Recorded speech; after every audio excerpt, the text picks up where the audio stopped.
Football ലോകകപ്പ് ആരവത്തിലേക്ക് മലയാളി കടക്കുമ്പോൾ football ജീവശ്വാസമായ മലപ്പുറത്തെ ഓരോ തെരുവും ഇപ്പോൾ ആരവം നിറയുന്ന മൈതാനങ്ങളായി മാറുന്നു. മലപ്പുറം തിരൂർ താഴെപ്പാലത്ത് നിന്നുള്ള ഫുട്ബോൾ ആവേശം പ്രേക്ഷകരുമായി പങ്കുവയ്ക്കുകയാണ് ഞങ്ങളുടെ പ്രതിനിധി നിഖിൽ പ്രമേഷ്. മലപ്പുറത്തിന്റെ ഫുട്ബോൾ മൊഹബത്ത് അത് എത്രത്തോളം ഉണ്ട് എന്ന് നമുക്കറിയാവുന്നതാണ്. എന്തായാലും ലോകകപ്പ് ആരംഭിക്കാൻ ദിവസങ്ങൾ മാത്രം ശേഷിക്കെ മലപ്പുറത്തെ ഓരോ ചെറിയ കവലകൾ പോലും അതിനു വേണ്ടിയിട്ടുള്ള ഒരുക്കങ്ങൾ ഇതിനോടകം തന്നെ പൂർത്തിയാക്കുകയാണ്. ഇനി പൂർണ്ണമായി ഈ കവലകളെല്ലാം തന്നെ ഇതിന്റെ ഒരു ആവേശത്തിലേക്ക് മാറിക്കഴിയും. ഓരോ ക്ലബ്ബുകളിലും ഇതാ അങ്ങനെ വലിയ ഫ്ലക്സുകൾ, അർജന്റീനയുടെയും ബ്രസീലിന്റെയും ഒക്കെ വലിയ ഫ്ലക്സുകൾ നിരത്തിക്കൊണ്ട് അവർ ആവേശം നിറയ്ക്കും. എന്തായാലും നമുക്ക് അവരോട് തന്നെ, ആ ആരാധകരോട് തന്നെ നമുക്ക് സംസാരിക്കാം. അവരുടെ ആവേശം എത്രത്തോളം ഉണ്ട് എന്ന് നമുക്ക് ചോദിച്ച് മനസ്സിലാക്കാം. നിങ്ങൾ ബ്രസീൽ ഫാൻസ് ആണ്. ഇത്തവണ നിങ്ങളുടെ പ്രതീക്ഷ എന്താ? ഞങ്ങൾക്കുള്ള പ്രതീക്ഷ ഈ പ്രാവശ്യം തീർച്ചയായിട്ടും ബ്രസീൽ കപ്പടിക്കുന്നതാണ്. നിങ്ങളെ സഹോദരൻ ഇവിടെ ഉണ്ട് പറയണ്ടല്ലോ. മൂപ്പരുടെ സ്വന്തം ബ്രദർ ആണ് അദ്ദേഹം. ഇവിടുത്തെ കടുത്ത അർജന്റീന ഫാനാണ്. എന്താണ് ഇത്തവണത്തെ നിങ്ങളുടെ പ്രതീക്ഷ? 100% പ്രതീക്ഷയിലാണ്. മെസ്സി നല്ല കളി കളിക്കും. എല്ലാ ടീമും അർജന്റീന ടീം നല്ല പ്ലേയേഴ്സ്, എല്ലാ പ്ലേയേഴ്സും അടിപൊളിയാണ്. കഴിഞ്ഞ അതിനെക്കാട്ടി സീസണിനെക്കാട്ടി നല്ല കളി പ്രാവശ്യം കാണും. നിങ്ങൾ ഇത്ര കടുത്ത അർജന്റീന ഫാനായിട്ടും നിങ്ങളെ ബ്രദർ എങ്ങനെ ബ്രസീൽ? അത് ഓരോരുത്തർക്കും ഓരോരുത്തല്ലേ, രാഷ്ട്രീയം പോലെ തന്നെ അല്ലല്ലോ ബ്രസീൽ. ഇപ്പൊ എന്റെ മൂത്ത ജ്യേഷ്ഠന് അർജന്റീനയാണ്, അതിന് മുമ്പത്തെ മൂത്ത ജ്യേഷ്ഠന് അർജന്റീനയാണ്. ഇവര് ബ്രസീൽ ആയത് ഞങ്ങൾ പറഞ്ഞല്ലോ.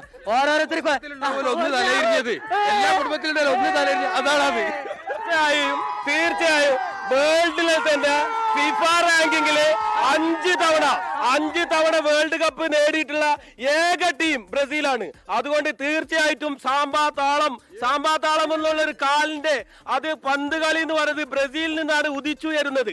അത് തീർച്ചയായും ഓരോരോ കുട്ടികൾ പോലും അത് മതിമറന്ന് ആസ്വദിക്കുകയാണ്. തീർച്ചയായിട്ടും ഈ പ്രാവശ്യം ബ്രസീൽ കപ്പെടുക്കുമെന്ന് പൂർണ്ണ വിശ്വാസമുള്ളത് കൊണ്ട് ഞങ്ങൾ ഇതാ വിവ ബ്രസീൽ എപ്പോഴും ആഹ്ലാദിക്കും. എത്തവണ നിങ്ങൾ കപ്പ് തൂക്കും? തീർച്ചയായും ഉറപ്പ്. ഇവിടെ മറ്റു ഫാൻസിന്റെയും ഒക്കെ ഫ്ലക്സുകൾ നമുക്ക് കാണാൻ കഴിയുന്നുണ്ട്. പക്ഷെ ഇപ്പൊ ഒരു വലിയ ഫ്ലക്സ് ഇവിടെ ഇതിനോടകം തന്നെ ഉയർത്തി അവരുടെ സാന്നിധ്യം അറിയിച്ചിട്ടുണ്ട്. ഇവിടെ ബ്രസീലിന്റെയും ഫ്ലക്സ് നമുക്ക് കാണാൻ കഴിയുന്നുണ്ട്. എന്തായാലും ഇനിയിപ്പോ കൂടുതൽ ദിവസങ്ങൾ കഴിയുമ്പോഴേക്കും ഈ ആവേശം ഇനിയും ഉച്ചസ്ഥായിയിൽ എത്തും എന്നുള്ളതാണ് നമുക്ക് മനസ്സിലാക്കാൻ കഴിയുന്നത്. ഇങ്ങനെ മലപ്പുറത്തിന്റെ ഓരോ ചെറിയ തെരുവുകൾ പോലും ഇതുപോലെ വലിയ ഫുട്ബോൾ കളിക്കളങ്ങളുടെ ഒരു മിനിയേച്ചറായി മാറും. ഇവിടെ ക്ലബ്ബുകളിലൊക്കെ ഇരുന്ന ആളുകൾ ഒരുമിച്ച് കളി കാണും, ആസ്വദിക്കും. അവർ പരസ്പരം അവരുടെ ആവേശം പങ്കുവെക്കും. അവരുടെ കളി ഓരോ ടീം വിജയിക്കുമ്പോൾ അവരുടെ ആവേശം പങ്കുവെക്കും. ആ തരത്തിലൊക്കെ ഓരോ തെരുവുകളും സജീവമാകാൻ ഇനി ഏതാനും ദിവസങ്ങളുടെ കാത്തിരിപ്പ് മാത്രമാണുള്ളത്. മുനീഫ് തിരൂരിനൊപ്പം നിഖിൽ പ്രമേഷ്, 24 മലപ്പുറം.